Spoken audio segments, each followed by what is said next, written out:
Hello, everyone. This is Hugh Pagensecker, founder of Amygdala Media, and you are tuning in to the Urban Network podcast. This podcast coincides with a monthly networking and referral group that occurs on the third Thursday of each month at 5:30 on Zoom. Our guest today is a friend of mine, also my chiropractor, and one of the nicest guys I know, Dr. Adam Morett from Corbett Hill Wellness Center. Adam, thank you for joining us today. How are you doing? I'm doing pretty good, Hewitt. It's good to see you. I'm very happy to be here today. Feels good to be part of something fresh, something new. I'm really glad you're doing this. So thanks for having me. Of course. Now, I think, a lot of people aren't really familiar with chiropractic care. It might be mysterious to some people. So, why don't you tell us about what you think your job is as a chiropractor? Yeah, great. So, I could go on and on, but I'll kind of give you a concise answer. Essentially, my job as a chiropractor is to figure out ways, methods, and techniques to help people feel better, get out of pain, stay out of pain, and essentially live a healthier life. The primary way in which I do that is with adjustments, where I'll adjust the full spine, the extremities to help restore motion to a joint, alleviate any pressure in tight muscles, or any even impingement to nerves. So that's the primary way I do it. But when you really think about what a chiropractor does, I always fall back to this analogy that I love, and think of it like this. Your body is a car. Let's say your brakes are squeaking.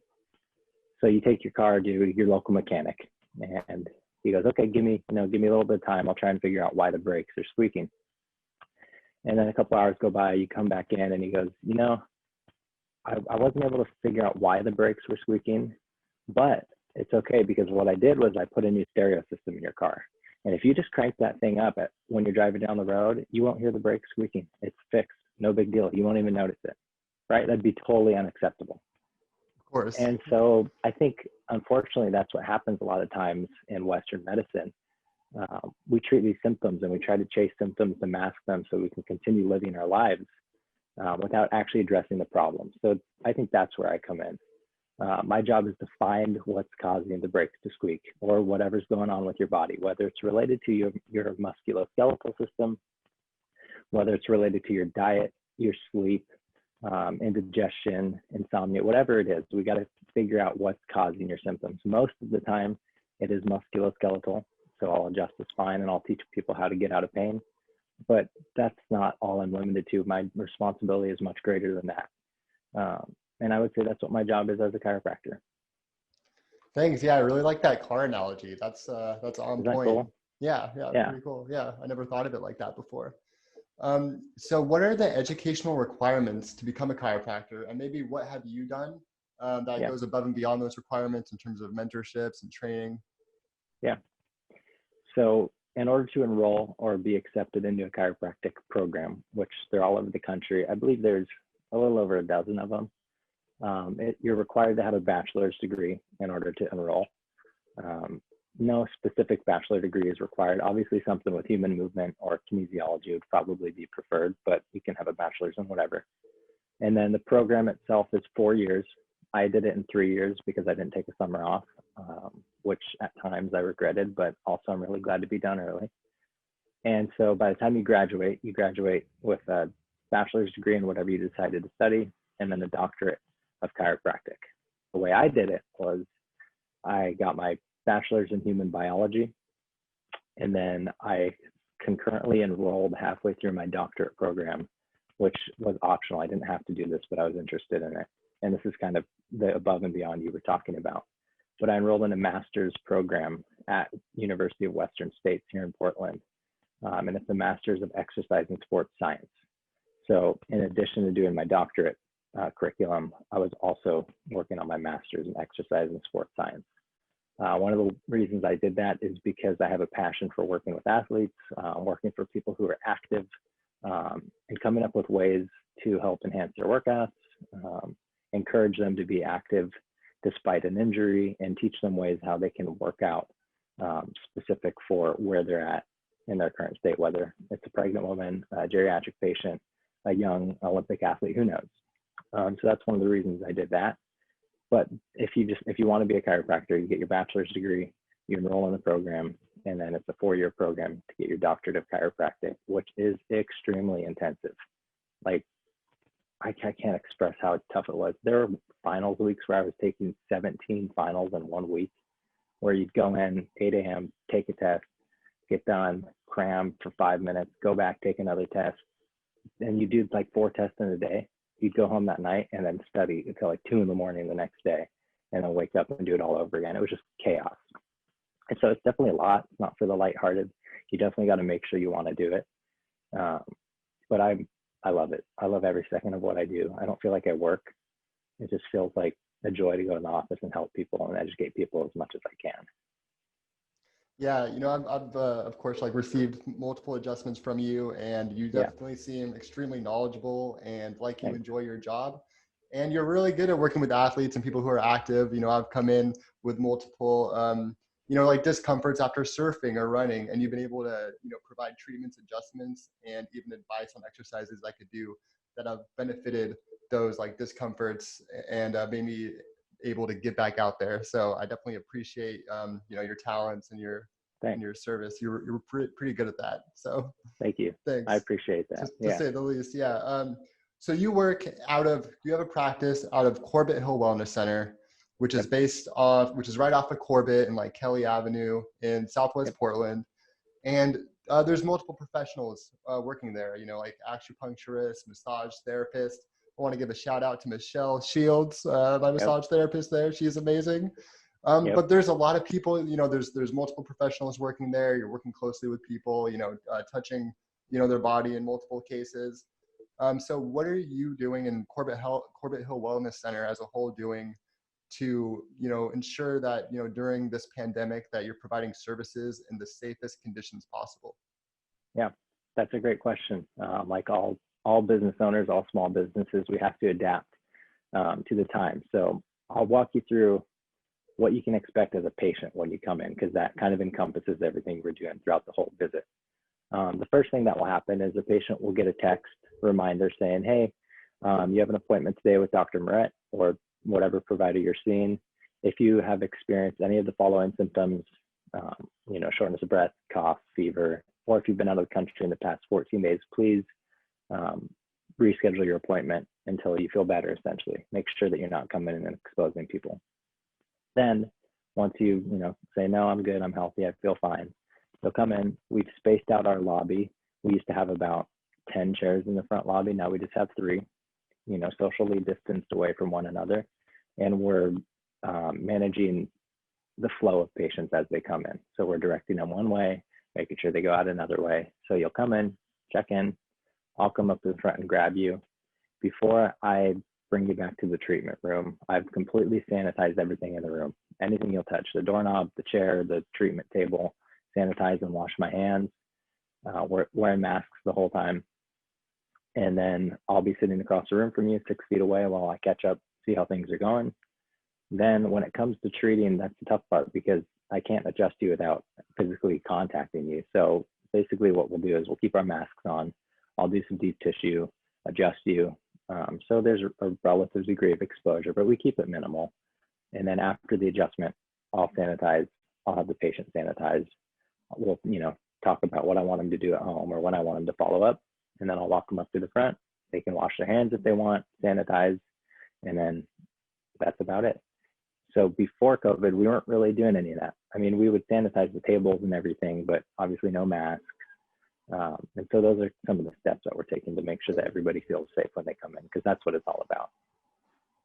Yeah, I definitely feel safe going in there. I have, both the caretakers or, the professionals and the patients wear masks the entire time, which is, really useful and a good measure that's taken as well. I think chiropractic care can be intimidating to some people because of the famous, popping and cracking sound that happens when you give someone an effective adjustment. So I wonder if you could tell people what that sound really is and how people generally experience it.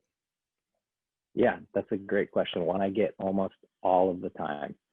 And essentially what's happening is between 2 bones, you have a joint capsule and no air can come in, no air can go out. And so when you create pressure between these 2 bones by twisting and pressing on them, you create a negative pressure vacuum. And because there's nowhere for that pressure to go or that air to go, a bubble is created within the joint, and then the bubble pops. That's called a cavitation, and that's all that's happening. It's not literally your bones popping and cracking up against each other. It's just the joint creating negative pressure. And when that bubble releases, it actually releases the therapeutic type of energy from the bubble. And so the energy that's released has been shown evidently to relax tight muscles, restore joint motion, stimulate the nervous system, and also help with pain. And so that's really the goal of the adjustment, is to get some motion through the joint. You don't have to hear the popping sound for a successful joint. That's a whole other topic, very controversial in the chiropractic field, which I'll talk about maybe down the road, but at a later time. But you don't necessarily have to hear it. Most people do. And it's just, it feels good. It doesn't hurt. It looks really intimidating if you watch a YouTube video. So stay off of YouTube. Don't watch too many videos. You'll freak yourself out. But it feels good. I'm sure you can attest to it. It's obviously scary every time you get adjusted because it doesn't feel natural. But as soon as it's done, everybody gets up off the table and they go, oh my gosh, I'm so glad, because it's such a good feeling. Yeah, it's definitely like a relieving feeling. I feel better always after leaving a series of adjustments. Good. So, yeah, the term chiropractor, I believe, is derived from a Greek word that means like by hand. Yep. And it's it's cool how you're able to, help people feel better with just, your hands and your body weight. But at Corbett Hill Wellness Center, you also have some additional tools that are pretty impressive and advanced. I believe it's called like class 4 laser treatment. Yep. What can you tell our listeners about some additional tools that you have and use at Corbett Hill Wellness Center? So we use a lot. I don't just adjust people. I will give them exercise recommendations of things to do at home. I'll use kinesio tape, which is a type of athletic tape to help with blood flow and tissue repair. Different types of alternative modalities, supplements, you name it. But what you're referring to, the class 4 laser, is one of my favorite parts about working in my clinic, because it heals your tissues and it repairs the tissues, and it just works. So I'll give you kind of a brief synopsis of what it does. I think there's 12 of them in Oregon now. There might be more. Don't quote me on that. But the Blazers have 3 of them. They use them all the time. The reason there's only 12 is because they're about $45,000. So they're spendy tools. But what it does is it sends light at a really, really high concentration in a matter of photons. And those photons penetrate your cells and your tissues. And every cell that it hits, whether it's a joint cell, nerve cell, muscle cell, bone cell, it causes an increased production of what's known as ATP, or adenosine triphosphate. Adenosine triphosphate is your fuel for every cell in your body. And so by producing more of this, you're speeding up the metabolism of that local area. So if you have tendonitis in your elbow, carpal tunnel syndrome, diabetic neuropathy, we'll laser that specific region. And sometimes people go, well, if you're speeding up the metabolism of the cells, can't that lead to cancers? And my answer to that is no. The reason why is the spectrum of light that we're using is not UV rays, it's infrared. And infrared rays are therapeutic, whereas UV have been shown to be carcinogenic. So it's really safe. It feels really good. I've done it with you a couple times, right, Hewitt? It's just a warm, toasty feeling. And the way we use it is to treat patients 6 to 10 times. That's the recommendation, for 2 to 3 times a week until we get to 6 to 10. So it's not something you do the rest of your life. You just come in, you do it for a couple of weeks, and honestly, I'd say 80 to 90% of patients who come in for laser respond 100%, and they stay that way because it just helps heal you. It repairs your tissue, it reduces inflammation, it improves blood flow, and it's a fantastic tool. I love it. I'm a big fan.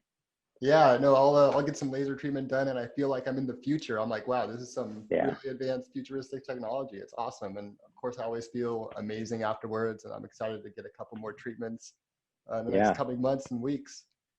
Absolutely. It was originally, sorry to cut you off. It was originally used in veterinarian medicine for like decades, the past probably 10 to 20 years. And then I would say 10 years ago, it was approved for human use, because we saw how effective it was on animals, and now we're learning more and more about it. And it's just, I really do think we're on the cutting edge of treatment. I wouldn't be surprised if there's 50 of them in Portland within the next 5 years. They're awesome. Yeah, it's pretty amazing. So this coming month in September, you're going to be hosting Urban Network, September 17th from 5:30 to 6:30 on Zoom. What can people expect from your presentation? Okay, so I want to make sure I get this right because I just came up with a topic yesterday. Okay. So I will be discussing the current state of chiropractic medicine, basically how it started, where we are today, and how we got to where we're at today, and why you should see your chiropractor. One of the questions I get a lot of the time is, I don't have back pain. I don't experience pain throughout my day. Why should I see my chiropractor? And the short answer to that is, well, I don't treat pain. If I treated individuals' pain, well, I should put it this way, I don't only treat pain. If I only treated pain, I would have went to medical school and I would have learned to prescribe medications for you to get rid of your pain. I'm trying to restore your health and improve your ability to feel healthier, to thrive, and to feel better. And so that's kind of some of the topics I'll dive into: the origins of chiropractic care, where we've come, how evidence-based practice has affected our practice as chiropractors, and basically my philosophy, my treatment ideologies, and my beliefs. So I'm really excited about that. That's going to be a fun opportunity.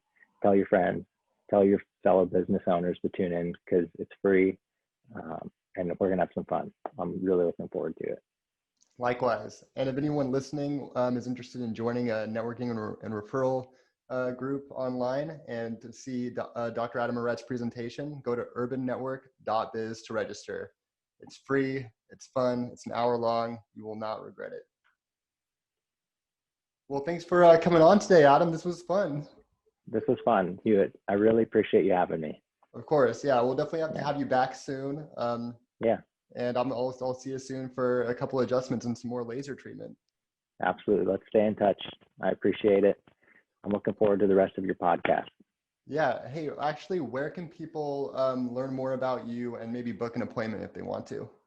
Good question. So you can either go to my website. It's really straightforward, just drmorett.com, Morett. You can learn all about my philosophies, my beliefs, what I do as a chiropractor, or you can go to CorbettHill.com, which is the clinic that I practice at, and you can give our clinic a call, get on the schedule, or you can just shoot me an email.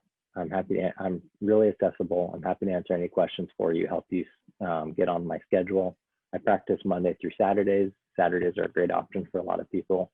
My email is dradammoret@gmail.com. So whatever's easiest for you, feel free to reach out. Great. All right, Adam, thanks again for coming on, and thank you everybody for tuning in. Have a great day. I'll talk to you soon. Thanks, Hewitt. Take care.